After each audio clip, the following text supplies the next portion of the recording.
ربك الذي بيده على كل شيء قدير الذي خلق ليبلوكم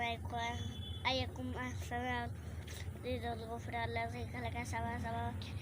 رفيق يتفاوت فجر البصر حتى شمس الفطر فإن اهتدي ينقلب إليك البصر خاسئا وهو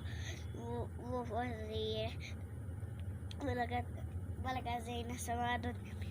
وجعلناها رجوما للشياطين وأعتدنا لهم عذاب السيء إذا ألقوا فيه وللذين كفروا بربه عذاب جهنم وبئس إذا ألقوا فيها سمعوا لها شيئا وهي تفرقت من الغيظ كلما ألقي فيها فوج سألهم ألم يأتكم نذير قالوا بلى قد كذبنا وقلنا ما نزل شيء من أنتم إلا في ضلال كبير وقالوا لو كنا نسمع ونعقل ما كنا في أصحاب السعير فذكروا بالذنب فسوقا